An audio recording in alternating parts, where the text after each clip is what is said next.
You brought her into our sanctuary. The question didn't just break the silence of the Solisquan estate. It shattered it.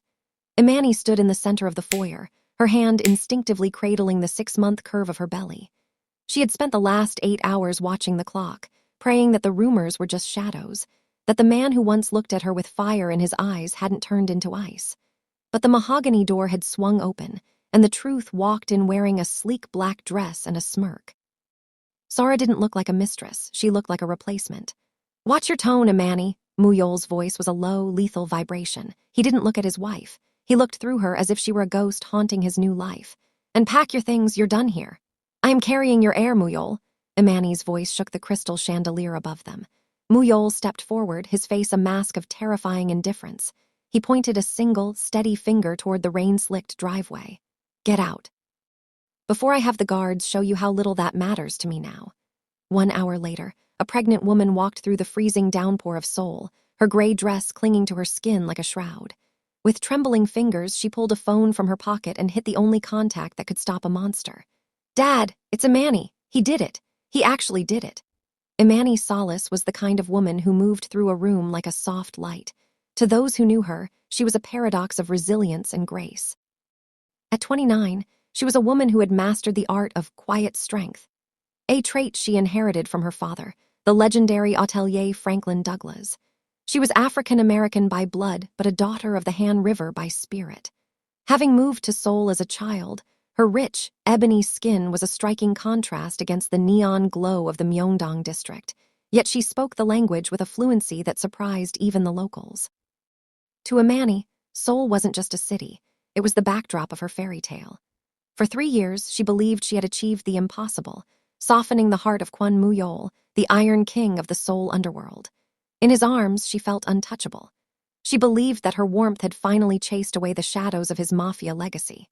For a long time, Imani Solace believed the city had given her a king, never realizing that the man she loved was merely a dragon waiting for the right moment to breathe fire. If you're watching this story, please support me to reach 2,000 subscribers because I believe stories like this, stories about regret, redemption, and the consequences of one's choices deserves to be heard around the world. Hit the subscribe button right now and turn on the notification bell so you never miss any of our powerful Mafia stories. Give this video a thumbs up if you're already hooked by what you're seeing. Let's continue. The wedding of Imani Solace and Kwon Muyol was the social event of the decade, a glittering collision of 2 worlds that Seoul had never seen before. Held at the Grand Solace Hotel, the crown jewel of Franklin Douglas's hospitality empire, the ballroom was a sea of white orchids and shimmering crystal. Imani walked down the aisle not just as a bride, but as a princess of the city's most respected expatriate family. Her father, a man whose influence reached into the highest corridors of the Blue House, beamed with a pride that felt like armor. When he handed Imani's hand to Muyol, it wasn't just a union of hearts. It was a perceived alliance of power and prestige. In those early years, life felt like a polished dream. To the public, they were the golden couple. Muyol was the reformed lion, a man whose sharp edges had supposedly been smoothed by the warmth of a woman who saw the good in everyone. He treated Imani with a devotion that was almost suffocatingly perfect. He draped her in diamonds, moved her into a sprawling estate in Hanamdong, and made sure her every whim was met before she even whispered it. For 2 years, the wedding mask was held firmly in place. Imani spent her days hosting charity events for Seoul's elite and her nights tucked into the curve of Muyol's arm, convinced that she had finally found home. She ignored the way the room went silent when Muyol entered a restaurant, or the way his security detail seemed more like a small army than a protective service. She convinced herself that the intense, whispered phone calls in the middle of the night were merely the burdens of a high-stakes businessman. Her father, though initially wary, saw his daughter's glow and allowed himself to believe that Muyol was truly the man he pretended to be. The first crack in the porcelain was so small Imani almost missed it. It happened on their 2nd anniversary. They were seated at a private table overlooking the Han River when Muyol's phone buzzed. In an instant, the warmth in his eyes vanished, replaced by a cold, predatory stillness she had never seen before. He didn't apologize, he didn't explain. He simply stood up, his face becoming a blank, impenetrable wall. "Stay here, Imani. The driver will take you home," he said. His voice wasn't cruel, but it was devoid of the tenderness she had lived on for 700 days. As he walked away, the light in the room seemed to dim. Imani sat alone in the center of the grand solace, surrounded by luxury, but feeling a sudden, unexplained chill. It was the first time she realized that the man she married had a door in his heart, and he had just locked it from the inside. The change didn't happen with a roar, but with a creeping, glacial silence that began to fill the corners of their Hanamdong estate. The golden couple still appeared at charity galas and high-profile openings, but the warmth Imani once felt in Muyol's presence had been replaced by a formal, icy courtesy. He began returning home long after the city's neon lights had flickered into their early morning hum, his tailored suits smelling of expensive tobacco and a metallic scent she couldn't quite name.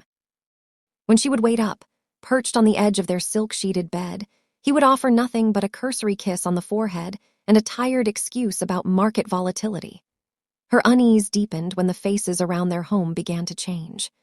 The polite, suit-clad drivers were replaced by men with hard eyes and jagged scars that peeked out from under their shirt collars, men who didn't look like they belonged in a boardroom.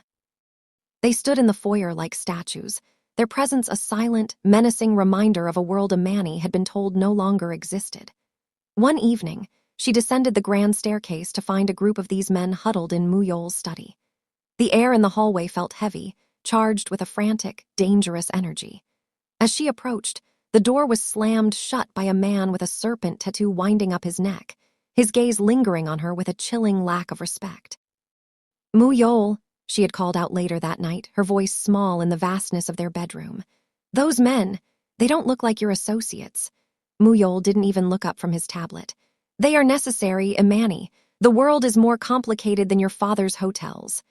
The dismissal stung more than a shout would have. It was the first time he had openly contrasted her protected life with his real one. She began to feel like a decorative bird in a gilded cage, kept separate from the truth by a husband who was retreating further behind a wall of secrets. She would catch him staring out at the Seoul skyline, his expression no longer that of a man in love, but of a general calculating his next move in a war she hadn't realized was being fought. The porcelain perfection of their life was spiderwebbing with cracks, and every time Imani reached out to touch him, she felt the jagged edges of a man she realized she never truly knew. The shattering of Imani's world didn't happen in the dark of their home, but under the unforgiving glare of the crystal chandeliers at the annual Seoul Heritage Gala. For years, this had been Imani's stage, a place where her presence as the wife of Kwon Muyol signaled stability and grace. But as she entered the ballroom, 6 months pregnant and glowing in a soft silk gown, the air changed. The whispers that usually trailed her like a polite wake turned into sharp, jagged murmurs. Muyol was already there, standing near the center of the room. He wasn't alone. Leaning against his arm with a proprietary ease was a woman Imani had never seen, yet instinctively recognized as the source of the recent shadows. Sora was everything Imani was not, sharp, edgy, and draped in a confidence that felt like a weapon. Her long, dark hair was styled with precision, and a delicate, intricate tattoo climbed from her wrist to her elbow, a visual defiance of the conservative elite surrounding them. She looked less like a guest and more like a queen who had already claimed the throne. Imani approached them, her heart hammering against her ribs like a trapped bird. "Muyol," she said, her voice a fragile thread of its former strength. "I didn't realize you were already here." The room went silent, 100 eyes feasting on the impending collision. Muyol turned, his expression as flat and cold as a winter morning. He didn't offer his hand. He didn't move to shield her. Instead, he looked at Imani with a distant, clinical detachment that was more painful than a physical blow. "Manny," he said simply, his voice carrying just enough to ensure the surrounding guests heard. "This is Sara. She'll be handling the new directives for the firm. Get used to seeing her." Sara didn't wait for an introduction. She stepped forward, her gaze sweeping over Imani's pregnant form with a dismissive, calculated pity. "So this is the wife," Sara said, her voice smooth and devoid of warmth. "Muyol mentioned you were traditional. I suppose every man needs a quiet place to keep his things." The insult hung in the air, a public stripping of Imani's dignity. She looked to Muyol, waiting for the roar of the lion, for the protective fire that had once defined him. But he simply took a sip of his drink and turned back to the men he was talking to, effectively erasing Imani from the conversation. Stunned and reeling, Imani stood alone in the center of the ballroom, the shadow wife to the man she had loved. As Sora laughed at something Muyol whispered, Imani felt the first real stirrings of a cold, hard clarity. The porcelain was gone, the mask had fallen. She wasn't his partner anymore, she was an obstacle. The silence of the Hanamdong estate had become a living thing, thick with the scent of rain and wood smoke. It was nearly midnight when the heavy mahogany doors finally groaned open, but it wasn't the sound of one person entering. It was two. Imani sat in the darkened living room, her hands folded tightly over the 6-month swell of her belly. She didn't turn on the light. The lightning flickering outside was enough to illuminate the nightmare walking through her front door. Muyol entered first, his face a mask of absolute, chilling indifference. Behind him, draped in a coat that cost more than most people made in a year, was Sora. She didn't hesitate. She walked into the foyer and dropped her keys on the marble console as if she had owned the house for a lifetime. "What is she doing here, Muyol?" Imani's voice was a jagged whisper. She stood up slowly, her body bracing against a pain that wasn't physical. "It's midnight. Why is she in our home?" Muyol didn't look at her. "It isn't our home anymore, Imani. It hasn't been for a long time. Sora is moving in tonight. She'll be taking the east wing. You, however, are leaving." The air left the room. Imani felt a coldness spread from her chest to her fingertips. "I am your wife. I am carrying your child. You cannot be serious." "I am entirely serious," he replied, finally meeting her eyes. The warmth she had married 3 years ago was gone, replaced by the vacuum of the man he used to be, the man she thought she had saved. "Your presence here is no longer a benefit to me. Your father's influence has served its purpose, and frankly, I find your sentimentality exhausting." Sora leaned against the doorframe, a small, sharp smile playing on her lips. "Don't make this more dramatic than it needs to be, honey. The guards have already packed a single suitcase for you. It's waiting by the gate." "Muyol, please," Imani gasped, stepping toward him, her hand outstretched. "It's a storm outside. I have nowhere to go." He didn't flinch. He simply pointed toward the door, his jaw tight with a sudden, eruptive anger. "Get out, Imani. Now, before I forget that you were ever anything to me at all." The mahogany door slammed shut with a finality that echoed in her bones. Standing on the freezing pavement, the torrential soul rain began to soak through her gray dress within seconds. Water ran down her face like tears she was too shocked to cry. Trembling, she reached into her small clutch and pulled out her phone. The screen glowed, a tiny beacon in the deluge, as she dialed the only man in the world Muyol should have feared. "Dad," she sobbed into the receiver, the wind whipping her hair across her face. "He threw me out. Dad, please, come get me." Rain was an icy curtain, blurring the neon lights of Seoul into smeared streaks of pink and blue. Imani walked with her head down, her thin gray dress heavy with water, clinging to her skin like a cold, suffocating second skin. Every step felt like a betrayal of the life she had built. The pavement was slick, and the wind whipped through the canyons of skyscrapers, but she barely felt the chill. Her entire focus was on the phone clutched in her hand and the life kicking rhythmically against her palm. She was a daughter of this city, yet as she passed the shuttered storefronts of Gangnam, she had never felt more like an alien. She reached the shelter of a bus stop, her breath coming in ragged, shallow hitches. With fingers that refused to stop shaking, she hit the speed dial for the one person who had always been her lighthouse. The line clicked open on the second ring. "Imani, baby, why are you calling so late?" Franklin Douglas's voice was warm, flavored with the deep, melodic baritone of home. It was the sound of safety, and it was the sound that finally broke her. "Dad," she sobbed, the word catching in a throat tight with shame. He threw me out, Muyol. He brought another woman home and he told me to leave. I'm on the street, Dad. It's raining and I have nowhere to go." There was a silence on the other end of the line, a silence so heavy and absolute it seemed to quiet the storm around her. Franklin Douglas was a man who had built an empire on hospitality and grace. But beneath the tailored suits and the atelier's smile was a man who had survived the hardest streets of America before conquering the boardrooms of Korea. When he finally spoke, the warmth was gone. In its place was a cold, vibrating steel that Imani had only heard a few times in her life. "Stay exactly where you are," Franklin commanded. His voice wasn't loud, but it carried a weight that shifted the very air in the bus stop. "I'm sending the car. You are coming to Incheon tonight. And Imani, listen to me very carefully." He paused, and she could almost hear the gears of a massive, hidden machinery beginning to turn. Kwon Muyol thinks he married a girl with no shadow. He thinks he can throw away a Douglas and keep his kingdom.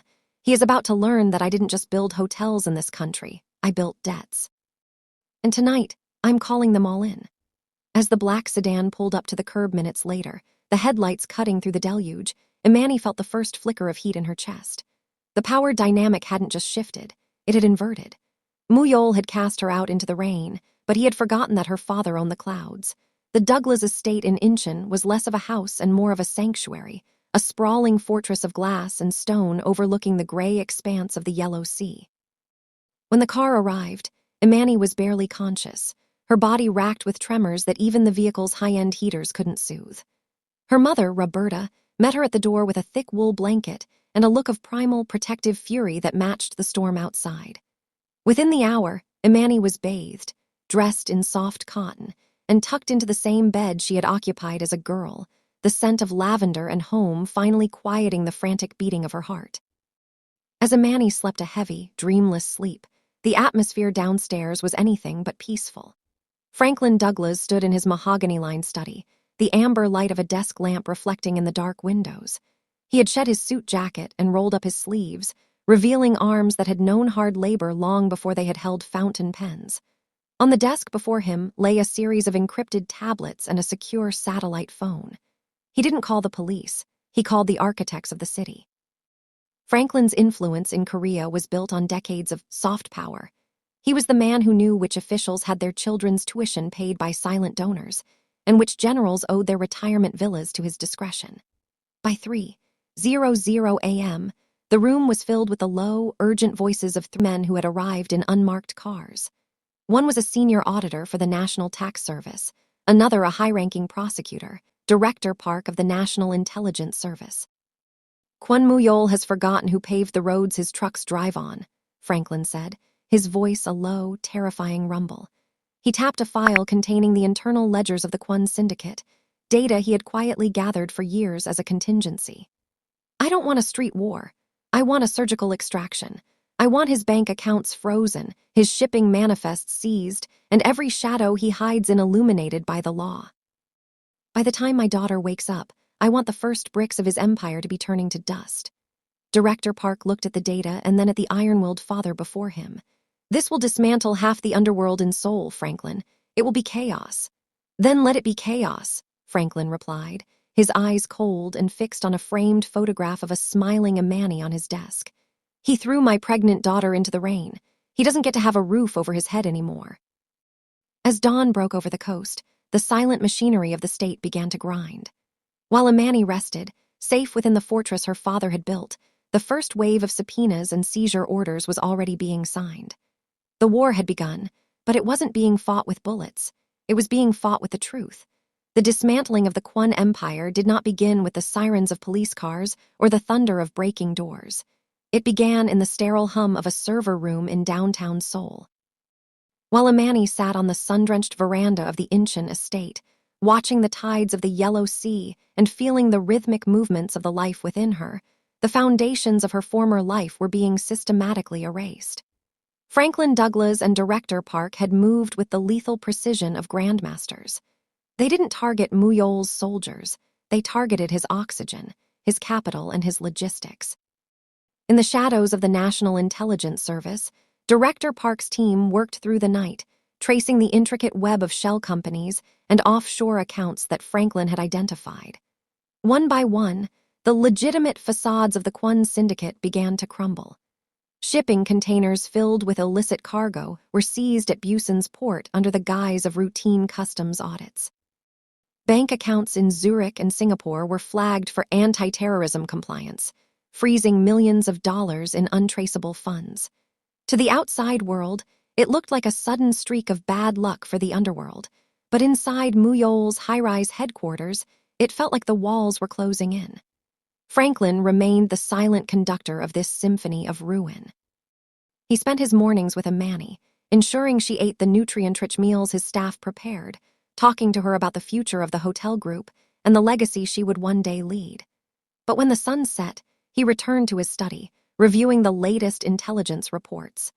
He watched as Muyol's political allies, sensing the shifting winds, began to distance themselves. Phone calls from the Mafia boss went unanswered by the very ministers who had once shared his table. As the 7th month of her pregnancy arrived, Imani found a strange, newfound peace in the quietude of Incheon. She was no longer the shadow wife or a decorative bird in a gilded cage. She was the center of a fortress, protected by a father who was methodically proving that the Iron King of Seoul was merely a man of straw when the true powers of the state were turned against him. The war was silent, fought in the margins of ledgers and the digital trails of wire transfers, but its effects were devastating. Muyol was losing his grip on the city, unaware that the daughter of the man he had insulted was the reason his empire was bleeding from 1,000 invisible cuts.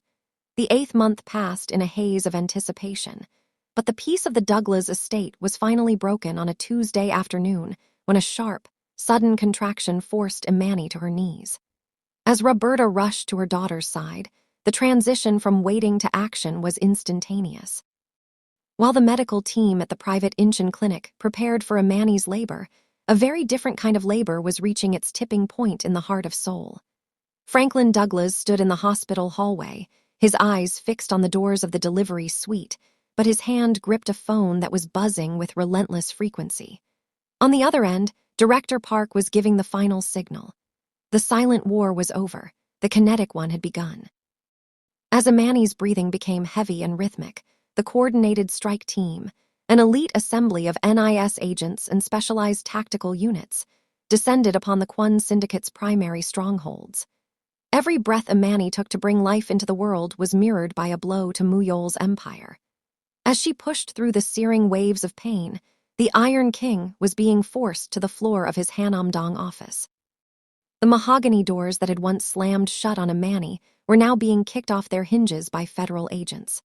While Muyol's wrists were being cinched into cold steel handcuffs, Imani was reaching for the strength of her ancestors. The timing was poetic and absolute.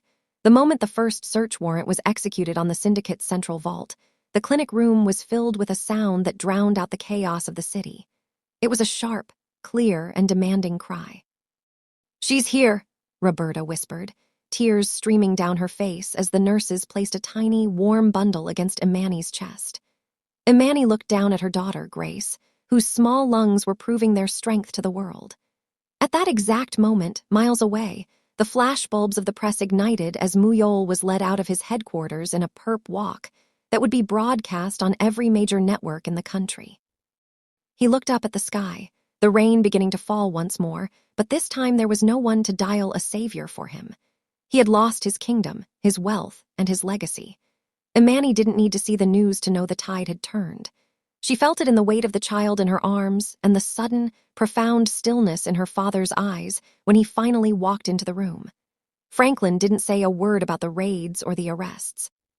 He simply leaned down, kissed Imani's forehead, and touched the tiny hand of his granddaughter. The strike was complete. One life was dismantled so that another could begin in peace. The courtroom was a tomb of cold marble and heavy silence as the judge delivered the final blow to the man who had once ruled Seoul from the shadows. Kwon Muyol stood in the prisoner's dock, his bespoke suit replaced by a drab correctional uniform, his wrists heavy with the steel weight of his new reality. The 21-year sentence echoed through the chamber, absolute and irreversible, a year for every shattered promise and every hidden crime. As the gavel fell, Muyol didn't look at the cameras or his weeping associates. He looked at the empty seat where his wife should have been, realization finally dawning that he had traded a kingdom for a cage. In the wake of his fall, the woman who had helped orchestrate Imani's pain vanished like smoke. Sara, whose confidence was built on Muyol's power, found herself a ghost in a city that no longer feared her. With the syndicate's assets seized and her protector behind bars, she slipped away into the neon fringes of the underground, leaving behind nothing but the scent of expensive perfume and the bitter taste of a life lived in a stranger's house. Nobody looked for her. In the Douglas family's new world, she was a footnote in a story that had already moved on. Months later, the sun set over the Incheon coastline in a haze of gold and lavender. The Douglas estate was no longer a fortress, but a home filled with the soft, melodic sounds of recovery. Franklin and Roberta sat on the terrace, their silhouettes framed by the twilight, finally able to speak of the future instead of the past. Inside, Imani stood by the floor-to-ceiling windows of the nursery, the distant lights of Seoul flickering like fallen stars on the horizon. She looked down at Grace, whose tiny hand was curled around Imani's thumb. The city that had broken her was still there, but it no longer held any power over her spirit. She had survived the rain, and in the storm's aftermath, she had discovered a version of herself that was forged in iron and tempered by grace. "Nobody will ever make you feel like you are nothing," Imani whispered, pressing a soft kiss to her daughter's forehead. "Because you came from a woman who lost everything and still chose to rise." As Grace let out a soft, contented sigh, Imani finally let out the breath she had been holding for 3 years. The Iron King was a memory, his empire was dust, and for the first time in a very long time, the daughter of the Han River was truly, completely free. Imani whispers to baby Grace, "Nobody will ever make you feel like nothing because you came from a woman who lost everything and still chose to rise." If this story resonated with you, consider these 3 takeaways for your own life. 1. Evaluate the mask.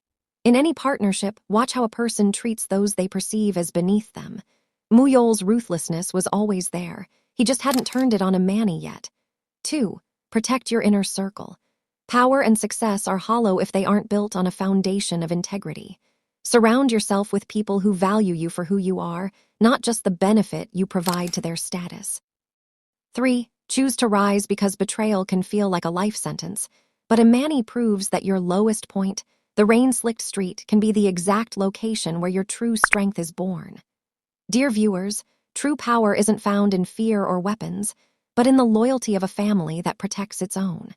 Never mistake a partner's silence for strength. Look for the man who stands by you when the world gets cold. If you watched this story and your curiosity was satisfied, please support me to reach 2,000 subscribers because I believe stories like this, stories about regret, redemption, and the consequences of one's choices deserves to be heard around the world. Help me hit that subscribe button right now and turn on the notification bell so you never miss any of our next powerful Mafia boss stories. Give this video thumbs up if you were hooked by what you just heard. Drop your thoughts in the comment below and tell us where around the world you're watching from. We love connecting with our global family.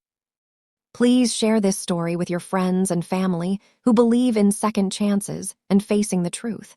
Your support helps us create more incredible contents that touches the hearts. Stay alert for the next story.